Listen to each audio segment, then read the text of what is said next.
성령을 따르라 라는 제목으로 하나님의 말씀의 은혜를 함께 나누고자 합니다. 사진 보여주십시오.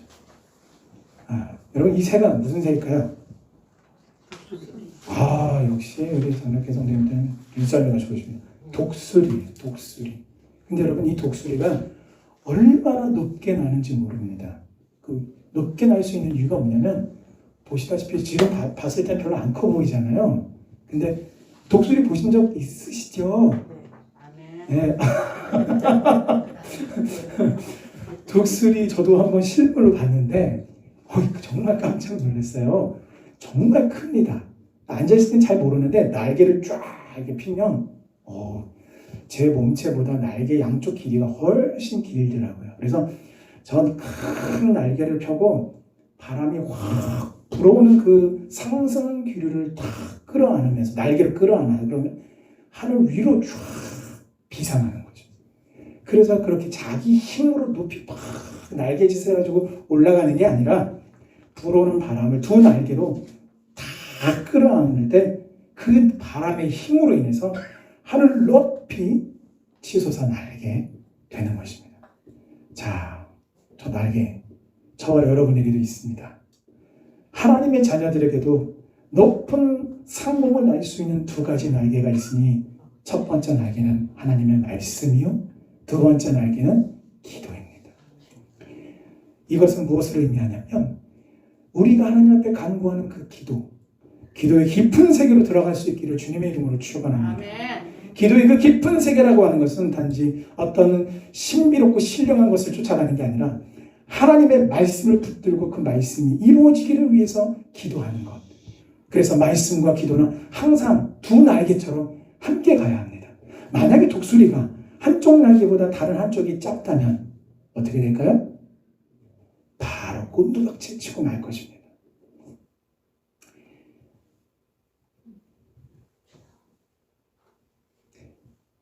하나님의 백성은 말씀과 기도라고 하는 이 두 가지의 날개로 예수 그리스도의 장성한 분량에 이르기까지 거룩해져 가고 또한 성장하고 성숙해 가는 것입니다.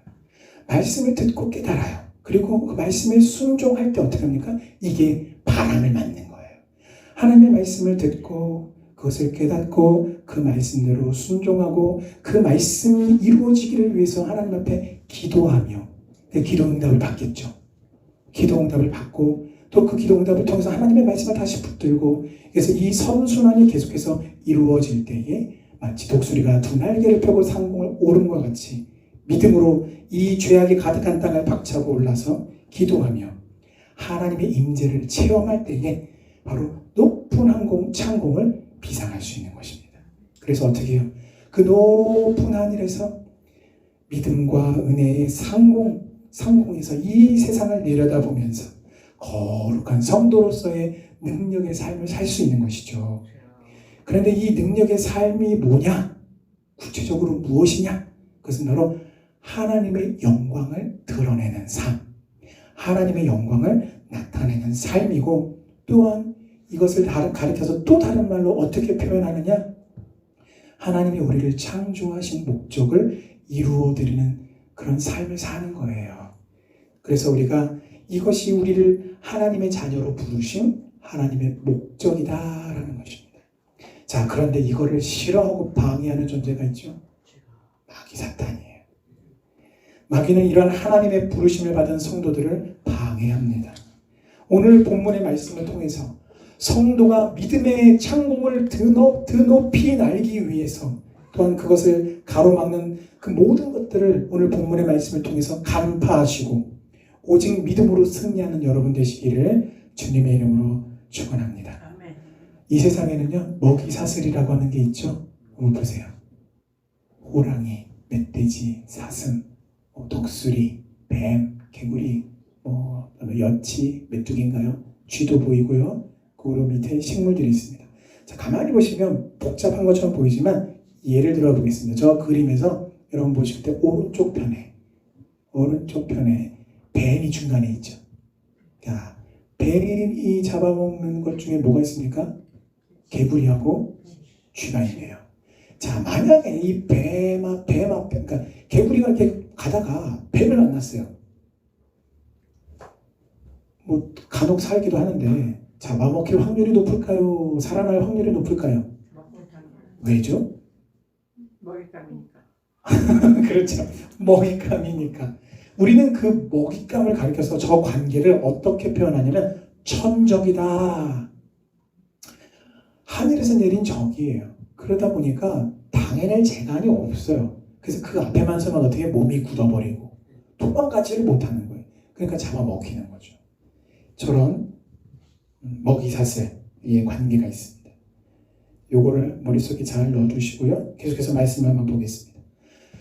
예수를 믿는 하나님의 자녀들이 이 땅에서 믿음의 삶을 살아가면서 가장 힘들어하는 게 있어요. 가장 어려워하는 문제가 있습니다. 그것은 바로 육체의 정욕입니다. 이 육체의 정욕이란 성도들에게 있어서 아까 방금 살펴보셨던 천적과도 같습니다. 아니 어떻게 된 게 그 앞에만 서면 어떻게 냐 꼼짝달싹을 못하겠어. 왜요? 천적이에요.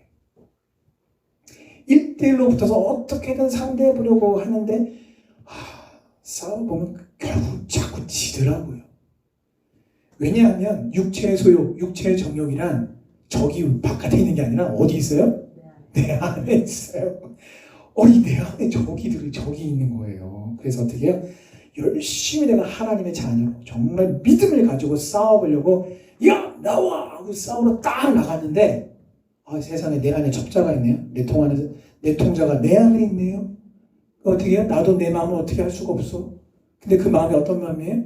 자꾸 죄가 주는 유혹, 죄가 주는 달콤함들을 자꾸 따라가고 쫓아가고 그것을 사랑한다라는 것을 여실히 내가 보게 되는 것이 괴로움이고 그것이 영적인 갈등이고 하나님 앞에서 눈물이고 슬픔이고 아픔인 것이죠. 자, 그러다 보니까 어떤 일이 필시 일어나냐면 헷갈려요.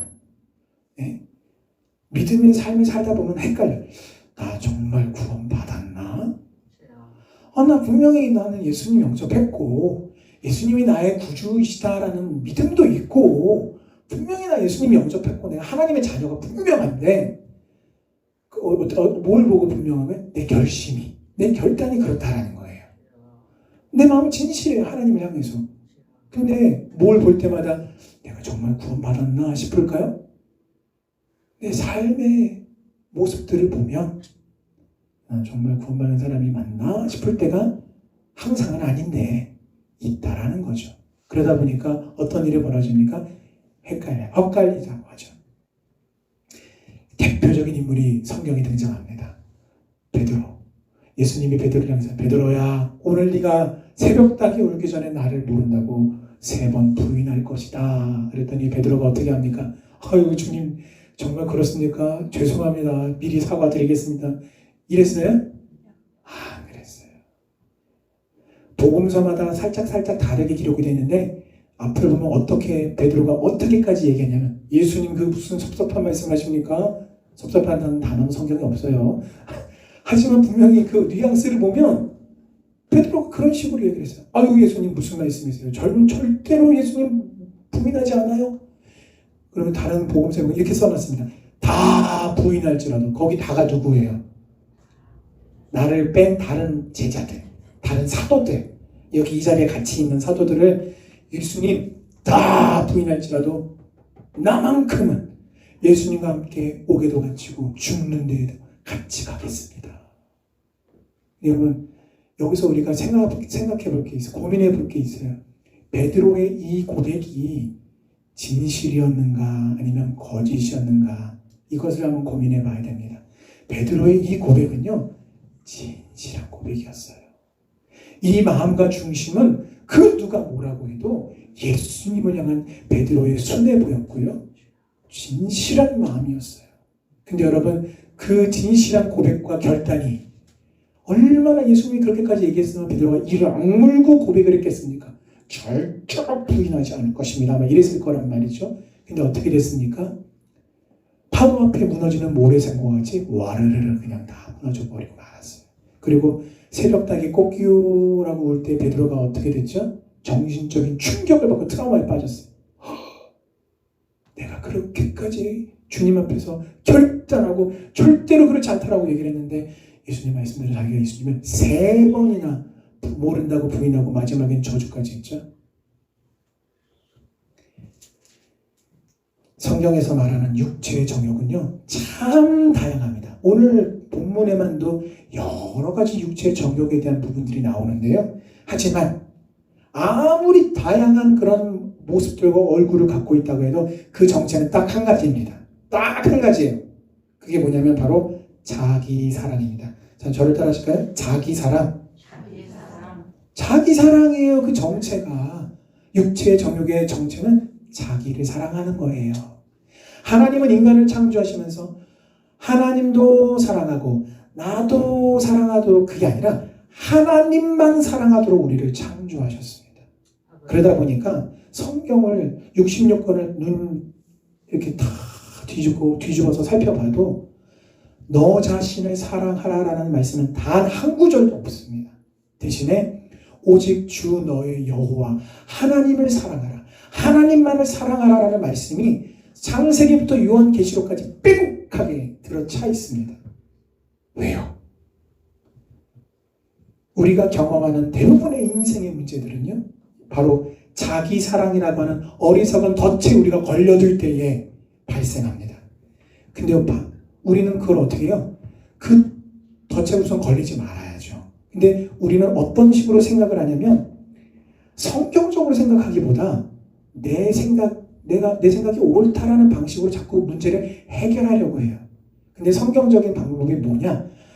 하나님을 전심으로 사랑하면 이 자기 사랑의 문제가 저절로 다 해결이 됩니다. 왜요? 아까 보셨잖아요. 성도에게 있어서 자기 사랑 정욕은요, 천적이라니까요.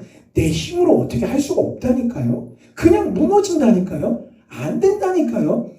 입술에서 피가 날 정도로 입술을 꽉 깨물고 진실한 마음을 표현을 한다고 해도 그 정욕 앞에서 여지없이 무너지는 게 우리 육체의 연약함이요, 한이기 때문에 그렇습니다. 그러나 오늘 하나님께서 우리를 향해서 너희는 성령을 따라 행하라 하고 말씀하신 이유가 무엇입니까? 그것은 바로 성령을 따라 행하는 것이야말로 바로 육체의 정욕을 이기는 것이고, 그것이야말로 우리를 사랑하시는 우리의 아버지 되시는 자녀를 향한 그 하나님 아버지의 사랑의 마음이기 때문에 오늘 너희는 성령을 따라 행하라 라고 말씀하시는 것입니다. 하나님은 우리를 사랑하십니다. 하나님은 우리가 잘 되기를 간절히 바라십니다. 우리가 잘 되는 비결은 하나님의 뜻대로 순종하는 것입니다. 이건 사실 부모님 되신 모든 분들은 다 잘 아시잖아요. 다 잘 아시잖아요. 정말 내가 자식이 잘 되기를 정말 간절히 바라서 너 이렇게 해라 라고 하는데, 이렇게 해라 하라는 그 말에 자녀가 예 아버지, 예 어머니 그렇게 하겠습니다 라고 순종하면 흡족합니까? 안 흡족합니까? 기쁘죠. 부모님 마음이 흐뭇해집니다. 근데 만약에 아무리 부모님의 지혜로, 연륜으로, 이 부모님의 해안으로 이것이 자녀가 잘 되는 길이라도 권면을 하는데 끝까지 고집을 부리면서 나는 내 뜻대로 하겠다라고 이야기할 때 부모님의 마음이 어떻습니까? 아프죠. 여러분, 하물며 인생들이 그러할진데 우리를 창조하신 창조주이신 여호와 하나님께서 하나님의 백성, 하나님의 자녀들이 우리를 향하여 그렇게 하나님의 뜻을 보이시고 가르치시고 인도하실 때에, 우리가 성령을 따라 행할 때에, 하나님 성령을 따라 행하는 것이 무엇입니까? 아까도 말씀드렸다시피 신비로운 것을 구하는 게 아니라 하나님이 우리에게 주신 성경의 말씀을 따라 인도하시는 성령님의 인도하심에 순종하는 것이 바로 성령을 따라 행하는 것입니다. 마귀, 아까도 말씀드렸지만 마귀는 우리를 미워해요, 사랑해요? 미워해요. 그러다 보니까 어떻게 합니까? 하나님하고 사랑에 빠진 인간, 첫사람 아담, 하와 시기하고 질투하고 미워했어요. 여러분, 시기, 질투, 미움이 어디서 왔어요? 그건 마귀의 것이에요. 거기서부터 시작이 된 거예요. 그래서 어떻게 합니까? 하나님과 인간 사이를 이간질합니다. 이 죄를, 그래서 유혹을 하죠. 어떻게 합니까? 야, 넌 하나님 말씀에 순종하라고 하나님이 말씀하셨지. 그러지 마. 네 자신을 사랑해. 네가 인생의 주인이야. 그래서 어떻게 해요? 하나님께서 먹지 말라라고 명령하신 그 말씀에 불순종함으로 선악과를 따먹게 한 것이죠. 근데 문제는 뭐냐면 이 캐캐 묵은 이 방식을 사단이 여전히 써먹고 있다는 사실입니다. 하나님의 백성들을 향해서, 하나님의 자녀들을 향해서 여전히 이 방법을 써먹습니다. 그래서 우리는 죄와 사망에서 건짐을 받아서 하나님의 백성이 되었고, 이제는 법적으로, 여호와 하나님 성경에 보니까 법적 용어를 썼어요. 어디에요? 이제 우리의 신분이 죄인에서, 마귀의 자녀에서 하나님의 자녀로 바뀌었다라고 하는 이 법정, 헬라어 쓰였던 당시에 이 판사들이 판결을 내리는 법정 용어가 그 안에 쓰였습니다. 그래서 우리는 법적 신분이 어떻게 돼요? 예수 믿고 구원받으면 하나님의 백성이에요. 근데 문제는 뭐냐면 죄인된 악한 그 옛 자아의 본성이 우리 안에 잔존해 있다. 그걸 어떻게 해요? 끝까지 싸워야 한다. 언제까지요? 천국에 가는 날까지. 그래서 그것을 우리는 가리켜서 성화의 과정이다라고 말을 하죠. 이런 이유에서 하나님은 우리를 향해서 성령을 따라 행하라 라고 교훈하고 계시는 겁니다. 다시 말씀드립니다. 육체의 정욕과 성도는 무슨 관계요?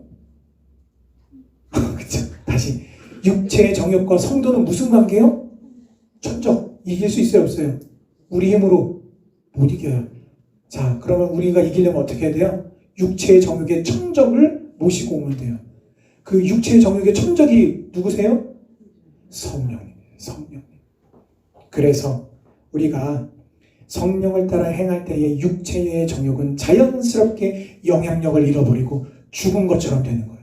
여러분, 여름철에 풀이 잡초가 막 자라면은 어떻게 해요? 하루 이틀이 지고 어떻게 다 뽑아요? 저도 어렸을 때 제가 고향에서 집 옆에 텃밭을 막 가꾸면서 어머니랑 같이 이렇게 텃밭을 가꾸는데 이 잡초가 뽑아도 죽으라고 잘하는 거예요. 뽑는 속도보다 어떻게 자라는 속도가 더 빨라요. 어떻게 그래가지고 어떻게 그렇죠? 권사님 말씀처럼 약을 줘. 이렇게 사람은 건강해지려고 약을 주는데 풀한테는 어떻게 죽으라고 해요. 제초제를 쫙 뿌리면 어떻게 됩니까? 죽어요. 근데 나중에 시간이 지나면 어떻게 돼요? 분명히 죽었는데, 분명히 시들어가지고 죽은 걸 내가 봤는데 어느샌가 또 시간이 지나면 자라있어요. 그 어떻게 해요? 약을 한 번 줘야 돼요? 아니면 정기적으로 줘야 돼요? 정기적으로 약을 쳐야 되는 거예요. 이것과 마찬가지입니다. 육체의 정욕의 천적은 바로 성령님이세요. 그래서 우리가 성령을 따라 행할 때에 우리는 육체의 정욕이 확 그냥 죽은 것처럼 영향력을 행사하지 못하고 죽은 것과 같이 되는 것을 우리는 목도할 수 있는 겁니다. 그래서 여러분, 육신의 장막을 입고 이 땅을 살아가는 모든 성화의 과정 가운데에 끊임없이 하나님을 의지해야 우리는 승리할 수 있습니다. 그러므로 우리는 마지막 천국에 입성하는 그 순간까지 결코 자만하거나 방심해서는 안 됩니다. 왜냐하면 방심하면 아까 잡초처럼 죽은 줄만 알았던 그 육체의 정욕이 갑자기 뻘떡 일어나가지고 내 멱살을 탁 잡고서 어디로 끌고 가요? 육체의 정욕의 길로 나를 끌고 가기 때문입니다. 오직 성령을 따라 육체의 소욕을 굴복시키는 여러분 되시기를 바랍니다. 그렇다면 오늘 말씀에 보니까 우리가 혹시라도 성령을 따라 행하지 않고 육체의 정욕을 따르면 어떻게 될까요? 성령의 영향력에서 멀어지게 됩니다. 여러분, 우리가 범죄하면 어떤 일이 벌어지죠? 내 안에, 우리가 예수님을 믿을 때 어떤 일이 벌어집니까? 성령님이 내 안에 오셔요, 안 오셔요? 오셔요. 성경 말씀에 보니까 우리에게 찾아오셔서 나를 떠나지 않겠다고 약속하셨는데, 문제는 뭐냐면 성령님이 내 안에 계신데 내가 범죄할 때가 있잖아요. 내가 실수하거나 뭐 하여튼 실수로 했든 고의로 했든 어쨌든 또 범죄할 때가 있단 말이에요. 이게. 그러다 보니까 여러분, 그러면 어떤 일이 벌어질까요? 성령님이 떠나실까요? 안 떠나실까요? 이놈이 이거 범죄했네 이거. 내가 여기 못 있겠다. 그렇게 하셔요? 안 해요. 성령님은 내가 진실로 예수님을 나의 구주로 믿고 영접했다면 내가 범죄한다 한들 떠나지는 않으십니다. 그러나 우리를 떠나지는 않지만 범죄함으로 우리 안에서 탄식하시며 인격적인 성령님께서 우리가 진심으로 돌이켜 회개하기를 기다리고 계시는 거예요. 자, 성령의 소욕을 따르지 않고 육체의 소욕을 따르면 구원받았음에도 불구하고 구원받지 못한 불신자들과 똑같은 삶을 살아가게 됩니다. 어떤 측면에서요? 은혜를 못 받아요. 예배를 드리고 기도를 하고 말씀을 들어도 은혜를 받을 수가 없습니다. 그러다 보니까 영혼이 어떻게 해요? 팍팍해져요.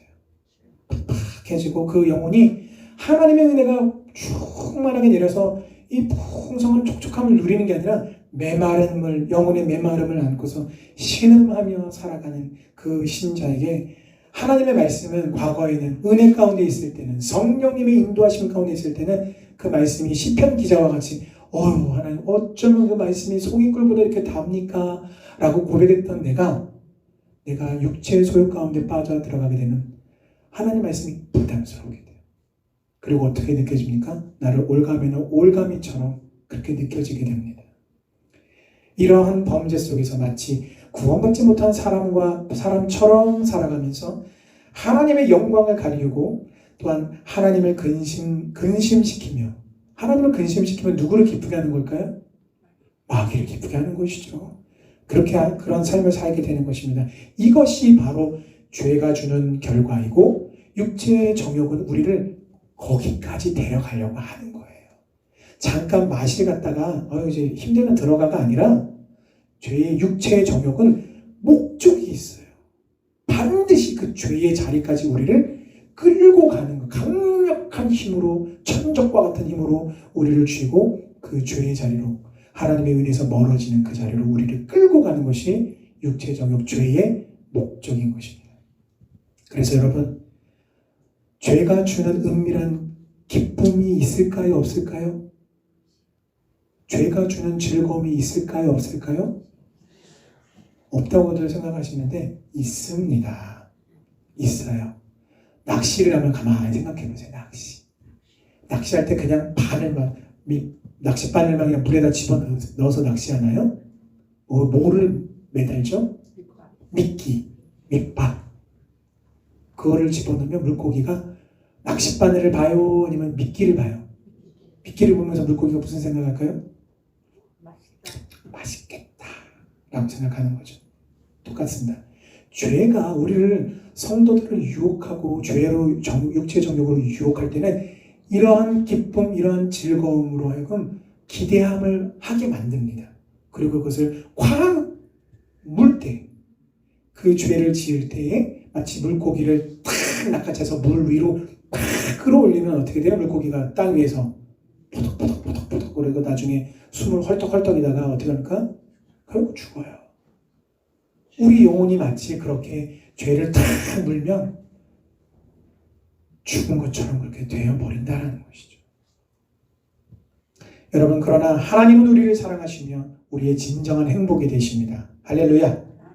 성령의 소욕대로 우리가 행할 때에 그 말씀대로 순종할 능력도 주시고 용기와 믿음도 주십니다. 그래서 말씀에 순종할 때에 우리 영혼은 참 만족과 행복과 기쁨을 누리게 됩니다. 왜냐하면 순종하는 자에게 하나님의 은혜를 물붓듯이 부어주시기 때문입니다. 자, 그렇다면 나는 과연 성령을 따라 행하는 성도일까요? 아니면 육체의 소욕을 따라 행하는 성도일까요? 여러분 스스로 자신을 이제부터 잘 점검해 보시기 바랍니다. 이거는요, 목사라고 해서 안심할 것도 아니고요, 초신자라고 해서 나는 참 자신이 없어, 나는 불안해 라고 할 것도 아닙니다. 어떻게 분별할 수 있을까요? 그것은 열매를 보면 알 수 있습니다. 열매. 여러분 얼마 보니까 요즘에 눈이 자주 와요. 눈이 자주 오는데 눈이 막 밤새도록 내렸다가 아침에 딱 눈을 떴더니 밤새도록 눈이 딱 오고 딱 그쳤어요. 그래서 온 세상이 하얀 서러운 세상이 되었습니다. 눈밭이 됐어요. 그럼 어떻게 되죠? 제가 유년 시절에는요, 그런 날이면 아버지랑 같이 사냥을 다녔습니다. 사냥. 왜요? 짐승들이 다니면 그 눈 위에 뭐가 남습니까? 발자국이 남아요. 그래서 그 발자국 보고 꿩도 쫓아다니고요. 그리고 겁도 없이 멧돼지도 쫓아다녔어요. 정말 멧돼지 안 만났으니 망정이지. 그는 그 당시 총은 멧돼지 못 잡는 총이었거든요. 근데도 쫓아다녔어요. 근데 어떻게 쫓아다닐 수 있었느냐? 그 눈 위에 발자국이 남기 때문에 어디에든지 쫓아가면 결국은 만나게 되더라고요. 우리 인생이 우리가 생각하는 것, 말하는 것, 우리 행동하는 모든 것이 여호와 하나님 보시기에 인생의 그 서론, 인생의 시간이라고 하는 그 하얀 눈밭 위에 발자국이 남는 것처럼 우리의 생각과 우리의 말의 발자국, 우리의 행동의 모든 발자국들이 낱낱이 하나님 앞에 그대로 다 남겨져 있다는 것입니다. 그 열매를 보면 압니다. 그것이 바로 이런 것입니다. 우리의 행적에도 결과물이 남는데 그 결과물을 가리켜 열매라고 합니다. 근데 이 육체의 열매들을 오늘 본문에 보니까 쭉 써놨어요. 어떤 것들인지 한번 보겠습니다. 첫 번째, 육체의 열매의 첫 번째, 성적인 정욕을 따라 짓는 죄악인 음행, 더러운 것, 호색이 있습니다. 음행과 더불어서 더러운 것이다 라고 말하는 것은 육체적, 도덕적으로 더러운, 불결한 것을 의미하고요. 또한 호색이란 음탕한 것을 포함하여 무절제하게, 그러니까 우리는 자꾸 이걸 어떻게만 생각하냐면 진짜 무슨 성범죄자 이런 것만 생각하는데 그렇지 않아요. 하나님 무절제하게 자신의 욕망대로 사는 것을 가리켜서 호색이다 라고 이렇게 말합니다. 둘째로 하나님과의 관계 속에서 육체의 어떤 열매가 있냐면 우상숭배와 주술이라고 하는 열매가 있습니다. 이것은 영적인 간음의 죄입니다. 여러분 놀랍지 않습니까? 이거 짓는 죄는요 우리 육체로 짓는 거예요. 근데 그 육체로 지은 죄를 가지고 하나님은 뭐라고 하시냐면 이건 영적인 간음이야. 영적인 간음의 죄야. 육체로 지은 건데 하나님은 뭐라고 말씀하시냐면 이건 영적인 죄야 라고 말씀하세요. 왜일까요? 우상숭배라고 하는 것은 하나님만이 계셔야 되는 그 자리에 하나님이 아닌 그 다른 모든 것들을 갖다 두는 것입니다. 그 무엇이라도 될 수 있습니다. 나 자신을 포함해서. 그 중에 또 하나가 뭐죠? 오늘의 운세. 재미로 보시는 분들 많으세요. 뭐 그런 거 딱 페이지 만나면 그래 몇 년도생 하면서 그냥 재미로 그냥 흥미로 이렇게 보이는데 그 무슨 의미가 있습니까? 예수 믿는 하나님의 백성들에게 아무 의미 없습니다. 오히려 그것은 어리석은 행동이죠. 제가 연애하면서 이런 적이 있었어요. 이제 그 연애하면서 막 피크 때가 있잖아요. 막 그래서 어떻게 헤어져서 돌아서는데 보고 싶고 막 이럴 때, 막 그럴 때가 있잖아요. 있으셨죠, 다들. 예. 분명히 있으셨을 거라고 저는 생각하는데, 근데 문제는 뭐냐면 제가 그렇게 사랑의 열병을 앓으면서 문득 갑자기 탁 든 생각이 뭐냐면 내가 하나님을 이렇게 사랑한 적이 있었던가? 다시 한번 제 자신을 돌아보게 되면서 회개했습니다. 세 번째 육체의 열매의 그 그룹이 있는데 그게 뭐냐면요. 이웃과의 관계 속에서 맺는 것이죠. 원수 맺는 것, 분쟁, 시기, 분냄, 당짓는 것, 분열함, 이단. 근데 여기서 말하는 이단은 어떤 의미냐면요. 당파 짓는 것을 말해요. 우리가 흔히 이단, 여기 통일교 뭐 이런 이단이 아니라 당파 짓는 것. 당파 짓는 것. 자, 교회는 사람들이 모이는 곳입니다. 예수 믿고 구원받은 하나님의 백성들뿐만 아니라 예수 믿고 구원받고 싶어 하는 분들도 이 자리에 함께 예배드릴 수 있지요.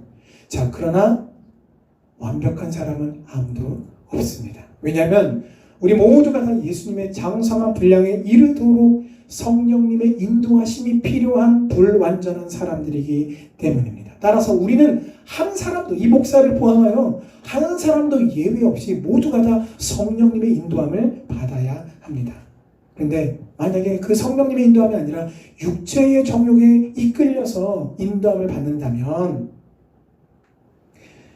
이 방금 말했던 세 번째 육체의 열매를 맺을 때, 즉 원수 맺고 분쟁, 시기, 분을 내고 당짓고 분열하게 된다면 이 육체의 열매의 악한 영향력이 주변으로 일파만파 퍼져나가게 되는 거예요.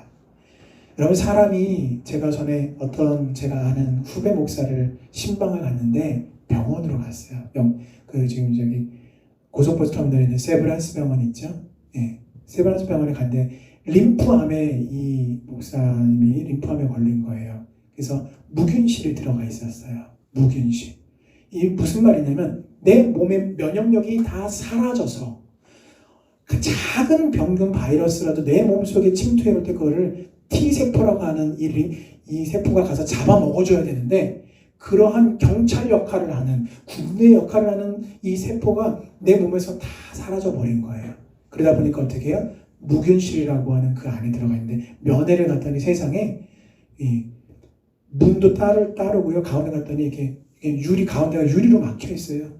통화도 그냥 못해서 전화기 양쪽에 있는 전화기 들고서 이렇게 서로 대화하고 왜요? 몸의 면역력이 다 사라졌기 때문에 그런 것이죠. 그 면역력이 떨어질 때 각종 바이러스의 위험에 노출이 되는 것과 마찬가지로 이 육체의 열매의 악한 영향력이 퍼져나갈 때에 주님의 몸인 교회는 치명적인 위험에 놓이게 되는 것입니다. 그러므로 이것과 관련하여 우리 교회에 주님의 교회에 가장 중요한 것 중에 하나가 무엇이냐면 바로 영적인 면역력입니다.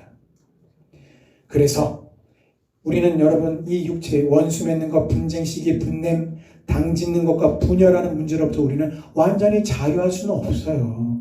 우리는 연약한 인생, 불완전한 인생이기 때문입니다. 그러나 오늘 하나님께서 우리를 향해 처방하신 대로 성령을 따라 행하면 영적인 면역력을 높여서 모든 종류의 육체의 정욕을 물리치고 주님의 이름으로 승리할 수 있을 줄 믿습니다. 마지막 네 번째 육체의 열매는요. 투기, 술 취함, 방탕함입니다. 투기는요. 질투, 시샘을 의미해요. 자, 여러분 이런 말이 있죠. 기쁨을 나누면 어떻게 돼요? 배가 되고 슬픔을 나누면 어떻게 돼요?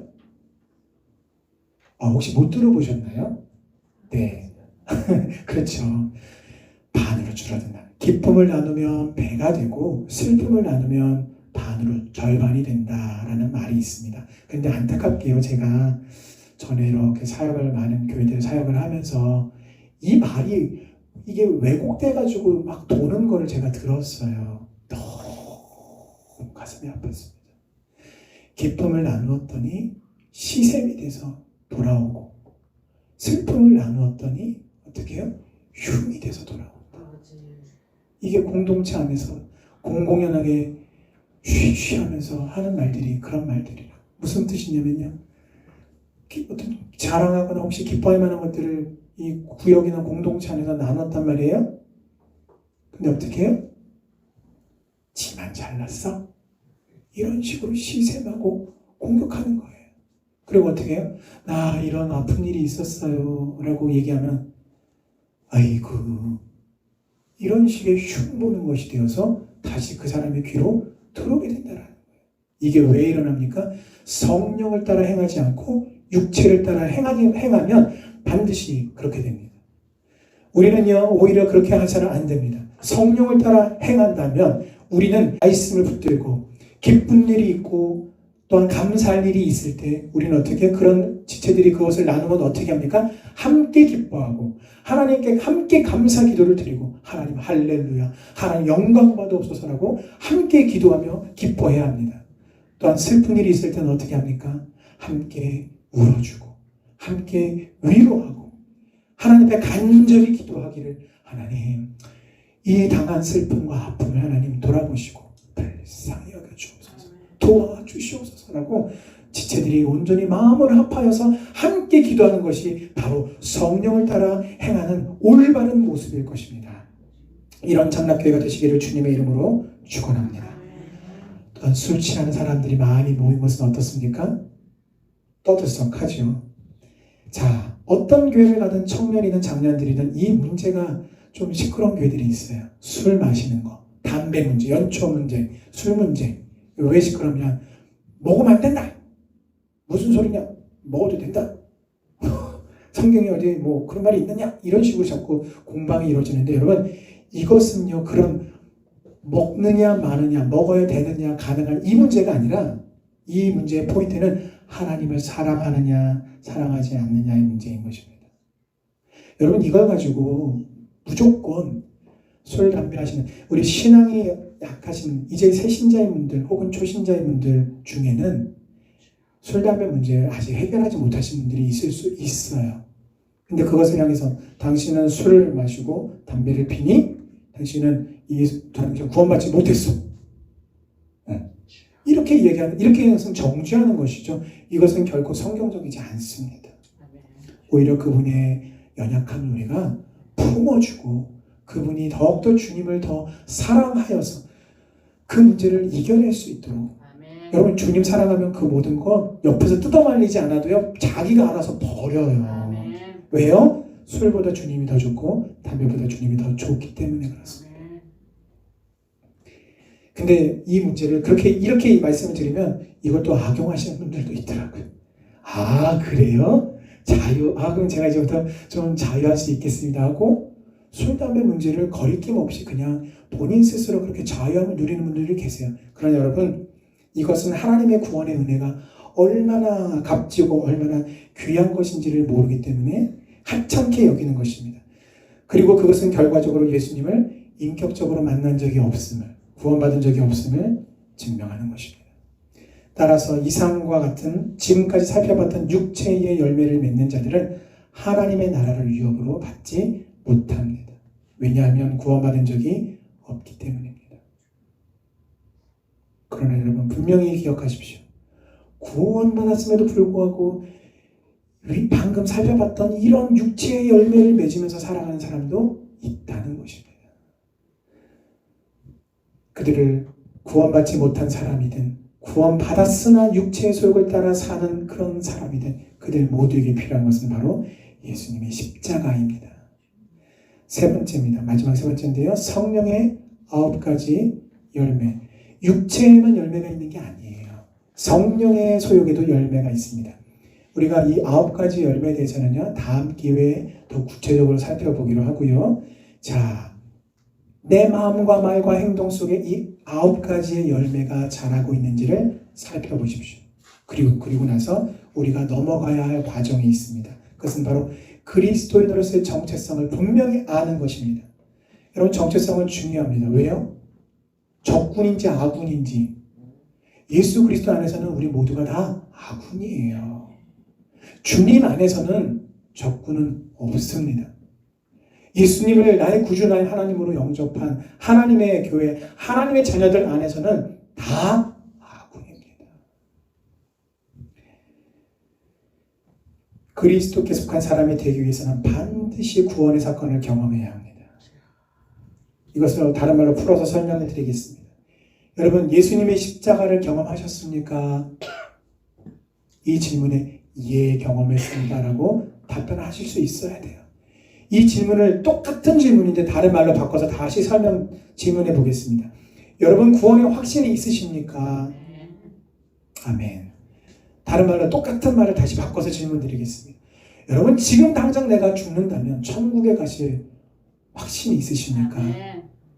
아멘이라고 답변하실 수 있어야 합니다. 바로 이 구원의 십자가는 우리 인생 가운데 단 한 번만 경험하면 됩니다. 예수님을 믿고 영접할 때 바로 그 단 한 번만 경험하면 됩니다. 왜요? 우리를 구원하시기 위해 흘리신 그 보혈의 능력이 충분하시기 때문에 그렇습니다. 자, 그 다음 두 번째 십자가가 필요한데 그것은 바로 구원의 십자가 외에 바로 성화의 십자가입니다. 한번 따라 하실까요? 성화의 십자가. 구원의 십자가. 성화의 십자가. 여러분, 십자가를 경험한다라는 말은요, 굉장히 어떻게 보면 추상적인 말이에요. 이게 무엇을 의미하느냐? 나의 육체의 정욕, 탐심이 십자가에 주님과 함께 못 박힌 것을 경험하였습니다. 그리고 이것을 나의 삶 속에서 계속해서 지속적으로 나는 그것을 경험하고 있습니다. 다시 정리드립니다. 구원의 십자가는 우리 인생에서 단 한 번만 경험하면 됩니다. 그러나 성화의 십자가는 반복적으로 계속해서 경험해야 하는 사건입니다. 여러분, 가만히 상상해 보세요. 여기 큰 나무가 있습니다. 이 나무에 열매들이 주렁주렁 매달려 있어요. 근데 이 열매들이 아까 말씀드렸던 육체의 열매들이에요. 근데 이 나무가 줄기가 있고 결국은 이 모든 열매들이 주렁주렁 매달려 있지만 이 나무의 깊은 그 근본 뿌리는 뭐라고요? 아까 처음에 설명드렸죠. 이 육체의 정욕의 가장 뿌리, 정체 뭐라고요? 자기 사랑. 하나님을 사랑하지 않고 자기를 사랑하는 거. 구원받은 성도는요, 이렇게 예수님의 보혈로 말미암아 구원의 십자가로 단번에 또 오직 은혜로 구원받았습니다. 그래서 아까 말씀드렸던 것처럼 우리의 신분은 이제 마귀의 자녀가 아니에요. 하나님의 자녀가 되었습니다. 사망에서 생명으로 옮겨졌고 영원한 생명을 선물로 받게 되었습니다. 내가 구원받는 내가 한 일은 공로는 아무것도 없습니다. 이 모든 것이 다 전적인 하나님의 은혜이며 하나님이 주도적으로 행하신 것입니다. 또한 동시에 구원받은 성도는 이제 우리의 남은 생애 동안에 이 성화의 십자가를 지고 구원의 사건이 일어난 것을 매일 바라봐야 하는 것입니다. 그래서 예수님이 그 십자가에 못 박히실 때에 나도 함께 거기에 못 박혔다라는 것을 믿음으로 바라봐야 합니다. 십자가에 못 박힐 때 오늘 24절의 말씀과 같이 그리스도 예수의 사람은 육체와 함께 그 정욕과 탐심을 십자가에 못 박았느니라 라고 고백하고 선포하며 그것을 날마다 바라보는 것입니다. 오늘 25절 26절 말씀에서 결론을 짓고 있습니다. 곧 성도라면 성령으로 행해야 하며 육체의 열매에 이르는 자기 사랑을 버리라는 것입니다. 특히 오늘 25절 말씀을 다시 좀 더 구체적으로 해석한다면 곧 하나님의 은혜를 깨달아 나의 나 된 것이 오로지 주의 은혜요 공로임을 인정한다면 마땅히 우리에게 능력을 주시고 은혜의 질서를 주시며 이끌어 주시는 성령의 인도함대로 순종하여 군대가 오와 열을 맞춰서 체계적으로 행진하듯이 체계 있고 규모 있게 잘하고 성숙하라라는 그런 말씀의 의미인 것입니다. 만일 우리는 목사님 제가요 알겠습니다. 성령을 따라 행하라는 말씀 제가 알겠습니다. 근데 제가 요즘은 살짝 컨디션이 안 좋아서 영적인 컨디션이 안 좋아서 잠깐 좀 중간에 조금 쉬었다 갈게요. 혹시 그런 분이 계실지도 몰라요. 근데 여러분 아셔야 돼요. 둘 중 하나예요. 이거 아니면 저겁니다. 성령을 따라 내가 지금 따르기 위해서 열심을 내고 있지 않다면 나도 모르는 사이에 육체의 소욕적으로 가고 있다는 사실을 기억하시고 중간지대는 없다는 것을 기억하십시오. 그래서 우리가 성령을 따르지 않는다면 우리는 자기 사랑이라고 하는 헛된 영광을 구하며 서로를 노엽게 만들고 서로 투기하게 될 것입니다. 말씀을 맺겠습니다. 사도 바울의 고백과 같이 나는 날마다 죽어야 합니다. 이것을 다른 말로 설명드리면 아까 말씀드렸던 것처럼 십자가를 경험하는 것입니다. 사랑하는 성도 여러분, 오직 예수 그리스도의 장성한 분량에 이르도록 나의 믿음을 성숙시키시는 그 주체는 내가 아니라 성령님이세요. 너무나 많은 성도님들이 성화, 거룩해져가는 이 영적 싸움의 주체를 나 자신인 걸로 자꾸 아시는 분들이 계세요. 그렇게 알고 행하면 계속해서 율법의 정죄함 속에 매일 수밖에 없습니다. 나를 거룩하게 성화시키시는 주인은 성령님이십니다. 그래서 성령님을 따라 행하라고 말씀하시는 것입니다. 그래서 여러분 나의 능력, 나의 노력이 아니라 주님이 하셨습니다. 하나님이 하셨습니다라고 고백할 수 있는 것입니다. 내가 할 수 있는 것은 딱 하나, 나의 주도권을 성령님께 내어드리는 것입니다. 이 과정을 가리켜 두렵고 떨리는 마음으로 구원을 이루어가라라고 교훈하시는 것입니다. 따라서 오늘 이 구원의 십자가를 날마다 바라보며 성화의 십자가를 짊어지심으로 나의 구원은 오직 믿음으로 말미암은 전적인 하나님의 은혜임을 선포하며 성령으로 행하는 우리 장락교회 성도님들 다 되시기를 주님의 이름으로 축원합니다. 아멘.